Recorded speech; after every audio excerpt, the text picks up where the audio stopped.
Well,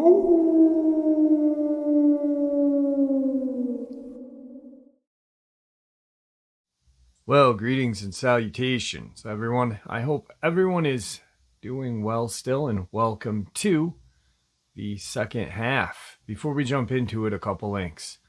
As many of you all know, I rely on Patreon, PayPal, channel membership, and the merch to help the channel to continue to grow and go. Links to Patreon, PayPal, and channel membership is in the description below. Merch displayed directly under the video. Also, Dogman Frightening Encounters, Volume 1 through 3, the audiobook versions.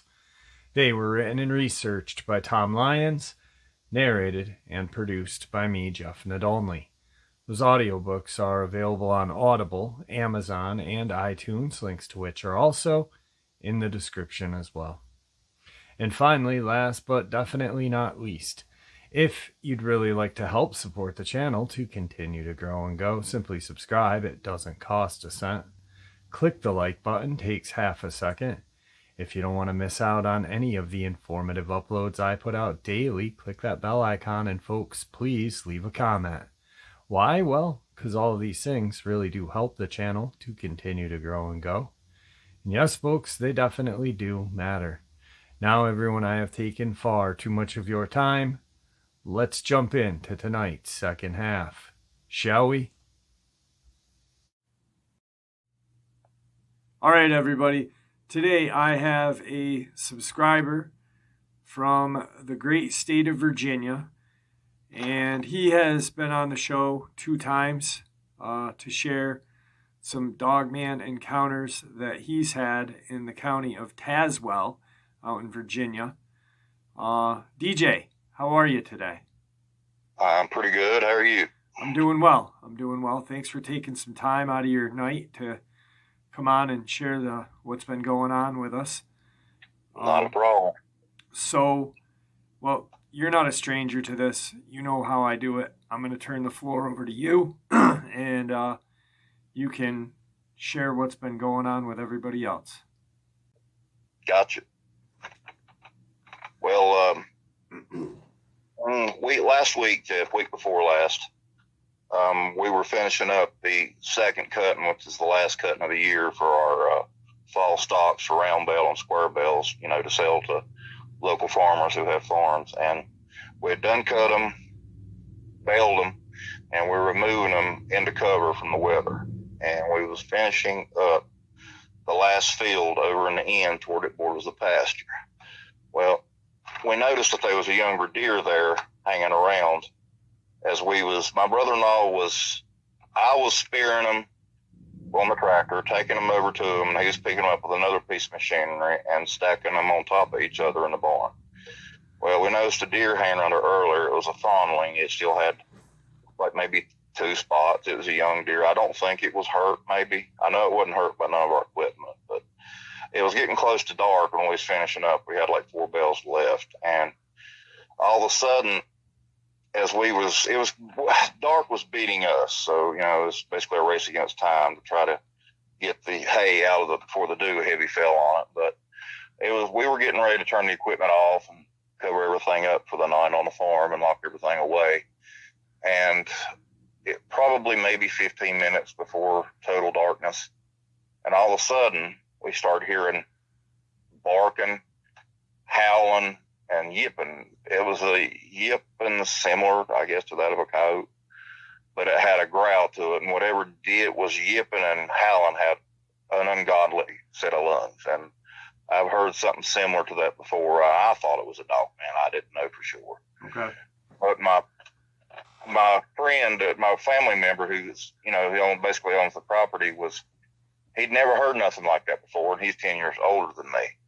And it astounded him, but at the same time, it was scary at the same time. And then we heard that, and then all of a sudden, we heard a squealing like I have never. It was a shrilling squeak, like scream that would actually hurt the ears. I mean, it was very scary sounding, but it's something that I'd never heard before, and it was extremely loud. It was a noise I've never been familiar with. If you had to like kind of categorize it, What would it be? What would it closely resemble? I honestly, there was, I'm trying to, it was a squeal a lot like what, you know what the boars are of Africa. What's the boar? The whistle pig, they call them over there in Africa. Yeah. The brush pig. It sounded a lot like when a lion, were to dig the young out of the den, and that squealing. Okay.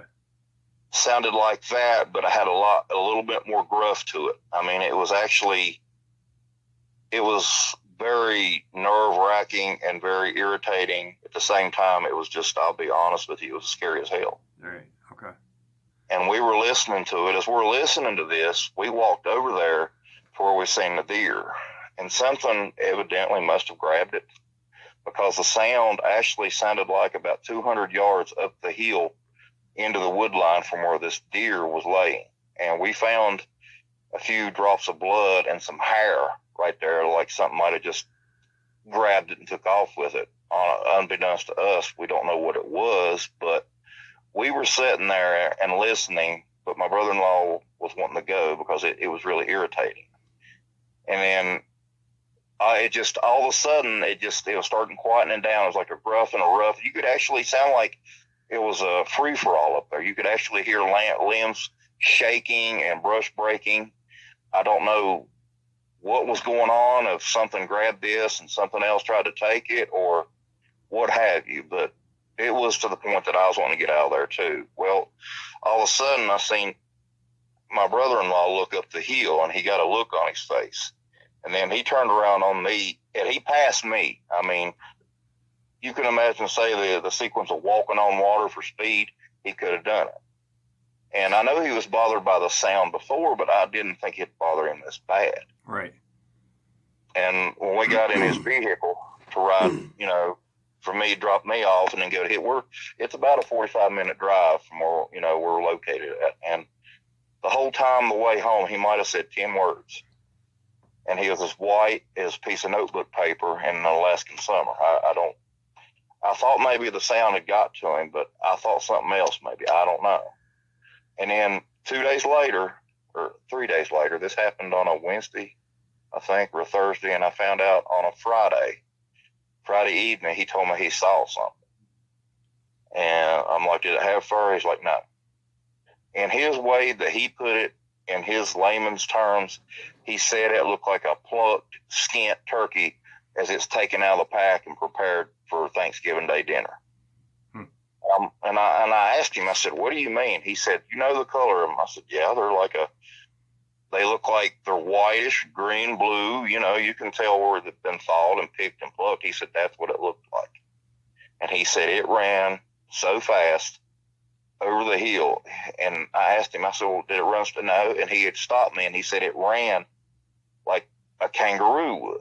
He said it was humped up. He said he thought he seen arms, but he couldn't see him making contact with the earth. And he said it was gone in less than 3 seconds. So, he tells me, and me being dumb and stupid, thinking that, I had the biggest firearm, the most firearms, could read anything else if you ever come across it. I got the big idea to go up there Sunday evening and try to see, locate, find this thing or hear it or whatever. And he didn't want to go. I mean, this man is 56 years old, and I thought he'd seen everything. Evidently, he's seen more than he really wanted to contend with on this situation. Right.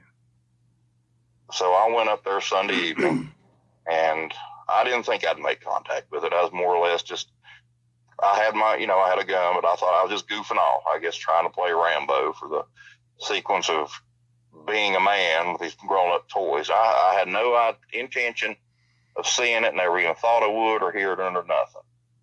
Well, I went down there to where the deer was taken, I guess, and it's in the end of the pasture down there. It's about 400 yards long, and the woods and the forest line border the grass pasture. And there's a stream that separates the pasture, the 3 different big meadow fields. And I was on the side toward closest to the road. And I sat there till about an hour after dark, didn't see nothing, didn't hear nothing. So I started walking back toward my truck. And on the way up there, the only thing I can figure, this thing, how it got there, I don't know if it was sleeping there, come out of a hole. I don't know if it dropped out of the sky. I don't know. But it was about less than 30 yards on the other side of the creek bottom in that other pasture. When I started walking, it hollered and squealed like what we had heard that evening, but there's a difference when hearing it 200 plus yards off and then it being right on top of you in the middle of the night with the closest neighbor a quarter of a mile away. No vehicles, no electricity, no nothing. I mean, it actually scared me to the point that I almost lost control of my bodily functions, if you get my point. Right, right. And as soon as it did this, I had my headlamp on. You know, it's got the cord that stretches around your head or your cap. I'd already had it on. And as soon as it done this, I turned my head instantaneous to see what or if anything it would show up. And as soon as the light hit it, this thing took off. By other people's accounts and other witnesses, you know, they say that the Dogman and a squatch can move faster than you can blink an eye. This thing covered 175 to 200 yards flat in less than 5 seconds. The light hit it, and it's like as soon as the light, it was already on the run. It already had 20 feet on me by the time the log cut up with it, and I followed it run as best I could. This thing didn't run like a human. It didn't run like any normal animal. It's like the Planet of the Apes is the best way I can describe the way it moved. It was using its hands. Now, I'm not talking paws, hands. It was hands. It had digits. And the best of my knowledge and what I observed in that amount of time before my light was getting weak until it got to the shadows, it was running with the hands inverted. It didn't have the hands flat palm down. They were turned inward, and it looked like it was pushing off the ground with the back of its hands and knuckles. And it looked like a skint turkey. The thing was an albino-ish, bluish gray. It was just had no hair about it at all. It was grotesque looking. It was so nasty looking that it was actually scary looking. And from what I could tell, there was not a hair one on this thing. It looked like it possibly had varicose veins. As far as the feet, what I could see, I couldn't see the feet because it was moving so fast. It did have a foot, but I don't know the exact shape. It looked like it was elongated, very long and skinny, not very wide at all. But the skin on this thing looked like that it had been drawn so tight and just twisted to the point it looked like you seen every bone and muscle and every piece of flesh in this thing. It was basically, it looked like if you could punch it with a pencil that it would drop all its innards out of it. The skin was stretched so tight against its skeleton. You could see every form of bone in its body as it moved. And I don't know if this thing, I'm guessing it or something like it was possibly what got into it up in the mountain. What I'm guessing was the Dogman, maybe. Right. And I've seen 2 or 3 either cuts healing like they were trying to scab over or scabbed, or veins on its left-hand shoulder behind, I guess you call the scapula, the back of the shoulder blade, coming down to the inner side level of the ribs. If it was veins, they were weird looking, but it looked like it was slashes that were trying and already started to heal. If I'm guessing what this thing is, it must have crossed paths. Either if that was a Dogman, it was doing a yipping and hollering and growling and fussing with this thing, either the Dogman grabbed the deer and took off with it and this thing thought it would take it, or this thing grabbed the deer and run across the Dogman and the Dogman took it. I don't know. But I do know one of my description when I talked to my brother-in-law after you remember I touched base with you. Yep. Forgive me, my nerves were tore up. That's all right. They still are talking about this thing. He described it to a T exactly what I was seeing. And he said that it was what he seen leaving that evening. So evidently it was the losing end of whatever it come into contact with, whether it be a squatch or something else or a Dogman. And from what I've learned from you and, other encounters and listeners and people have come across this thing and what I've encountered, that was a dogman hollering and barking and aggressing. But this thing, I am not worried about dogman in the least compared to whatever in God's name this thing is. Right. I think it's like you. I don't like the denomination of the rake. That is a bull crap, creepypasta name, as you said, given to whatever this thing is. And it's like you said, what do you, crawler, I think is. I mean, people call them crawlers. I don't really like the name crawler.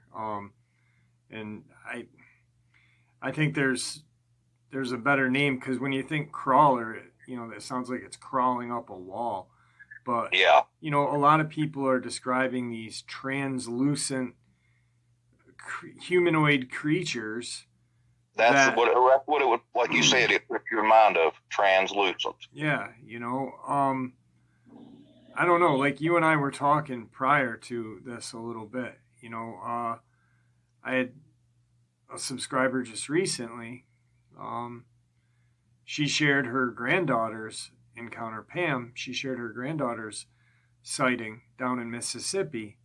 And, the interview caught me off guard, because the little girl had said to her grandma, she said, you got some strange looking dogs down here. And, prior, as I'm reading, I'm like, wow, what kind of dog man did this little girl see? And then she describes it, and it was almost identical. She put skinny, bald,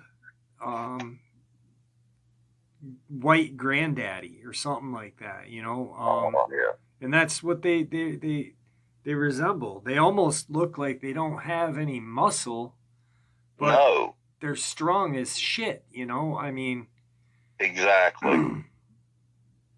And I don't know where they come from, if they're from a different dimension or underground, subterranean. But like me and you said, we talked for a little bit before this. I said, I think they're subterranean because, from geographical evolution, the skin changes, the eyes change. Blind catfish have been, translucent blind catfish have been spotted in underground lakes and caves, so I don't know. And you've got caves out in Tazewell County. Yeah, we got a lot of them. So, I mean, these things they're freaky, and ironically enough, like you said, you hadn't heard the upload, because when you and I were talking, and I said, did you hear the account from Pam? And you're like, no. And, it's just, these things are out there, and chances are, who knows, maybe they come from portals. Maybe this is what are coming out of these things. And to me, they're a hell of a lot scarier than a Dogman and a Sasquatch, because at least we know what Dogman and Sasquatch are. We have no idea what the hell these things are or what they're capable of. You're exactly correct. I mean, anybody everywhere, male, female, it doesn't matter what county, state, or even country you live in. There's always been the legend of a werewolf, which a dog man, it's part human, part dog, but that's always been in the back of our mind, whether people have seen it, encountered a dog man or not. You've got a base description, fiction as they want to call it, that all, humans are aware of. This thing, I don't know what in God's creation it is. It's like you said, it's basically an abomination. Yeah. Let me ask you about that first night when you guys were out doing what you were doing. You've had a couple of, hairy encounters with the Dogman. Right. That first one that you had when you were with your friend, and you guys, it was coming down that hill at you guys. When you heard same hill, same place, just a further meadow closer to the wood line. Okay, well, were the sounds similar to what you were hearing that night? Very similar. That's what I basically trying to say. I think the one that was doing the yipping, barking, and like a growling, like scream, sort of, but with a lot of bass to it, was a Dogman. So these things might have tangled up. That's what you're thinking over this. I'm thinking they've tangled over that deer, whichever one of them snatched it. Yeah. And I think that whatever this thing is, a frog man on with AIDS, maybe, come out on the losing end.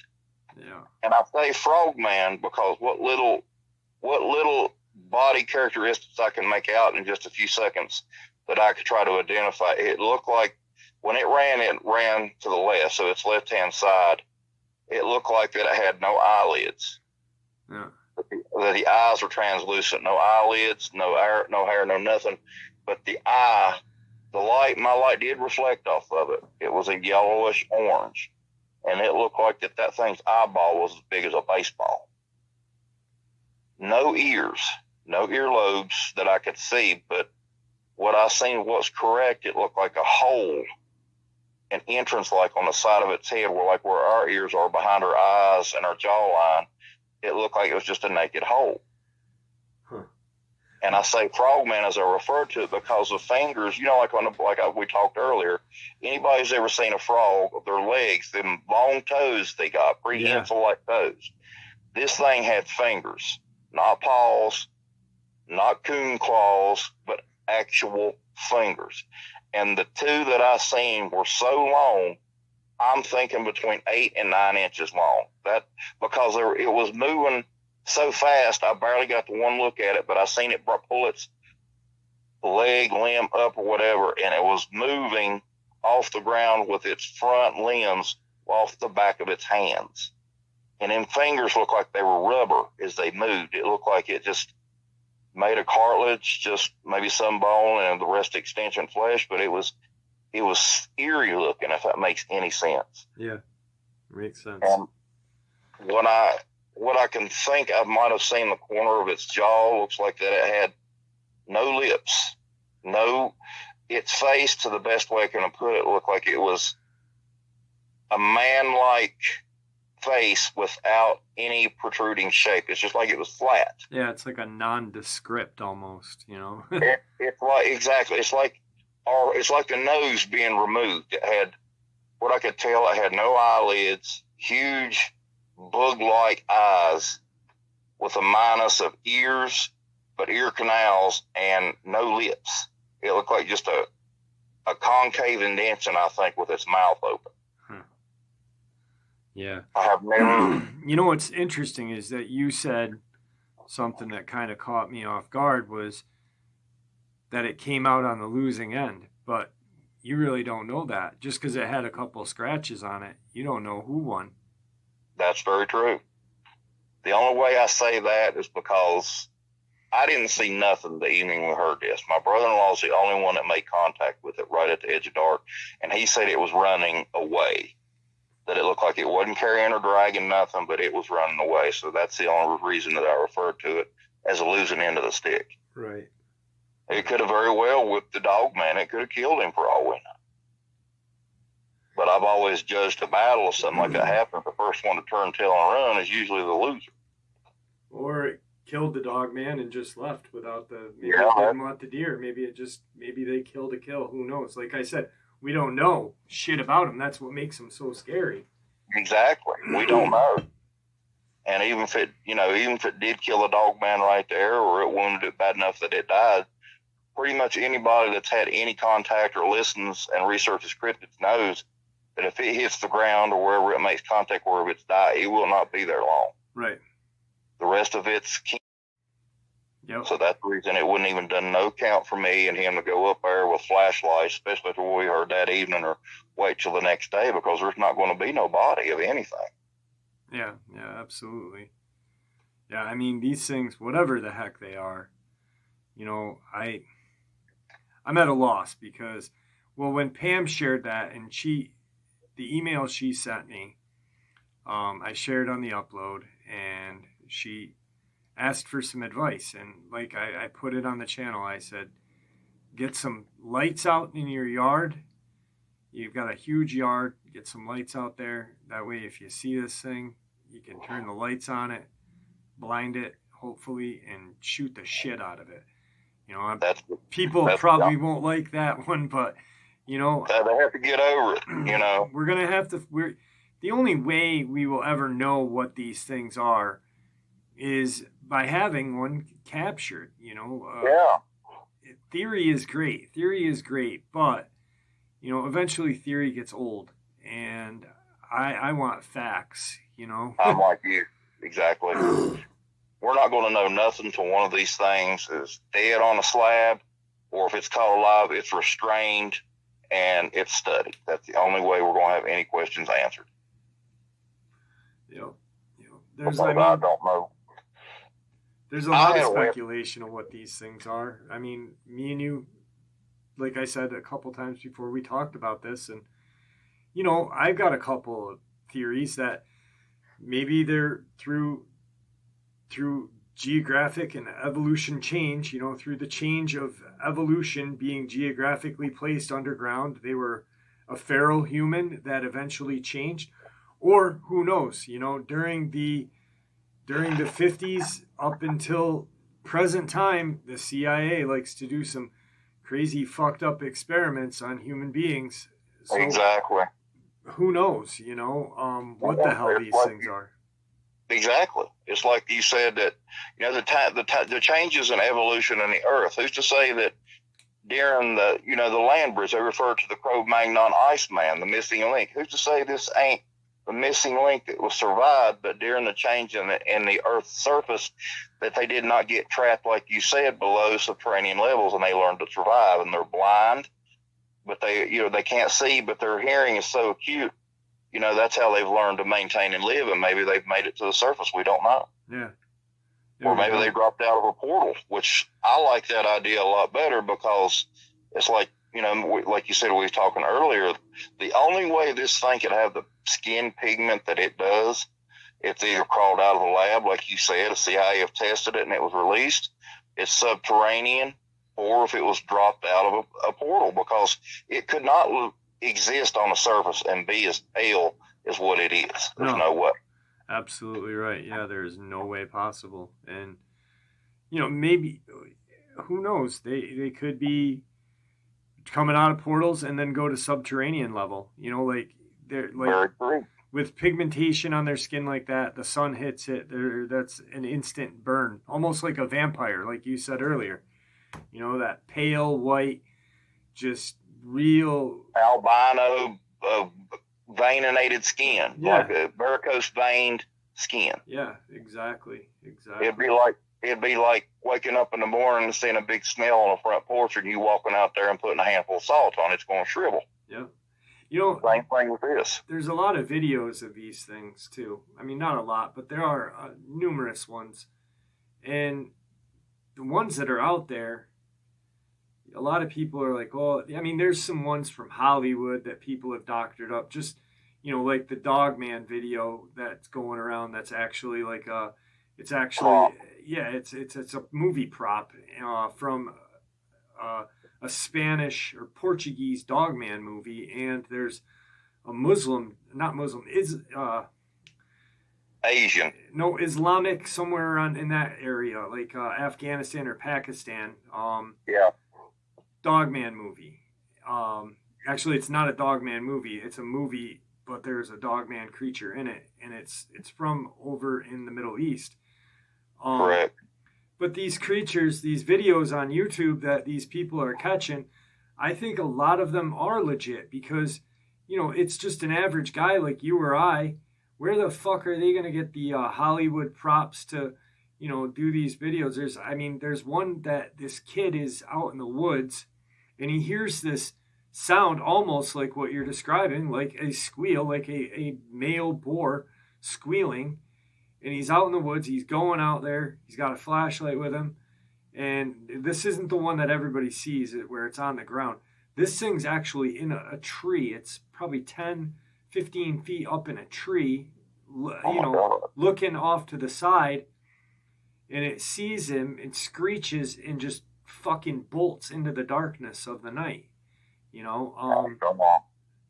There's just too many videos that look legit and feel legit, and now too many sightings to be discredited. You can't discredit any of these now, because too many normal people are seeing them and catching them on video, and they seem aggressive.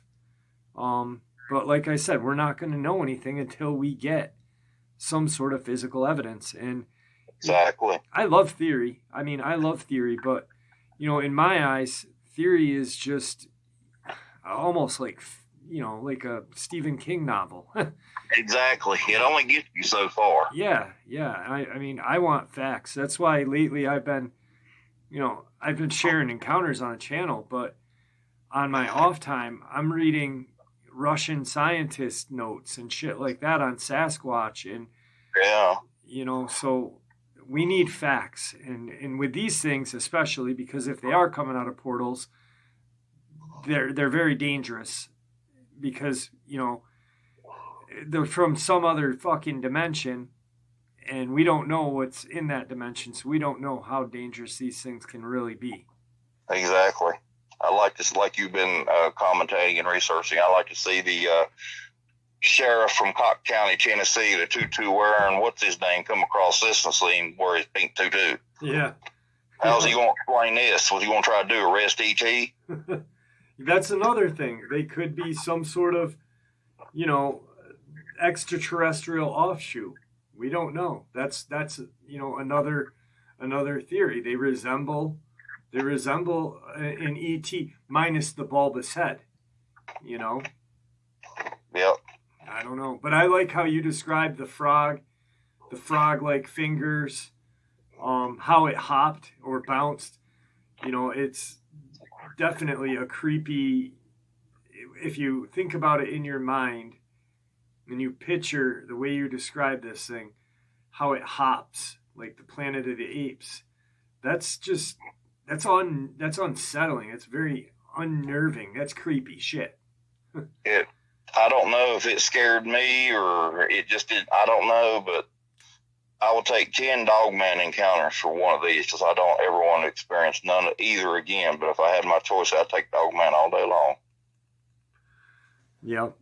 Yeah. This thing raises another question in a bar and a person, the human's mind that we just can't imagine or answer because it's so ugly that it's grotesque, but it's so grotesque that it's frightening looking. Right. Yeah. It's like you talking about that dog man that's been around on every daggone channel saying it's a dog man that's been captured, caught, and killed. Take that, whatever little hair it had on it, because I have seen the same thing, shave it, and the skin tone and the blood and the veins that was on this, put that on a scale between 5 to 6 foot tall, about 120 to 135 pound weight, as skinny as hell, and that's what you've got. Right. Yeah. Yep. I don't know what this thing is, but wherever it come from, I hope it goes back. Yeah. Yeah, most definitely. And that Dogman that you're talking about, that it's going around everywhere. That's oh yeah. That's that Portuguese. It's called Argus de Lobos is the name of the movie. And I think somebody found the movie and probably didn't figure that it's Portuguese, no one will watch this, no one's seen this, and right. Put it up there. Well, people do watch international movies, so especially when they're about cryptids. Right. It's You're just exactly a shame. Right. It's a shame that they've got to, because doing something like that fucks up the credibility of anything. And I don't think on that little piece of footage that everyone's talking about, because there is some Islamic talk in the back, and there's like supposedly people say the cartel killed it or the Islamic military killed it. Well, it's from two different movies. It's from one, the Islamic one it's about some king from the 18th century, and it's like a fantasy movie, and there's a dogman like creature in it. And then the Argus de Lobos is in Portuguese, which is Spanish. So I mean, there's where you get your cartel. But that ruins. I think what that is I don't think personally. I don't think a person in our community did that. I think that the government put that shit out, and knowing eventually someone's going to catch on, and that's going to ruin the credibility of our community. And that's what we've got to stop, because, you know, there's too much evidence out there. There's too many encounters. These things are real. These things are dangerous, and you can't make a laughing stock out of these, because then we just become easier feeding for them, you know? So Exactly. we've got to really take charge and kind of push back at the government for lying to us as much as they do. Well, they treat us like they do mushrooms. You know, mushroom farm. They feed us shit and keep us in the dark. Yep, that's exactly what they do. Wow. Well, I appreciate you coming and sharing this with us. Oh, thank you for your time. I know you didn't really.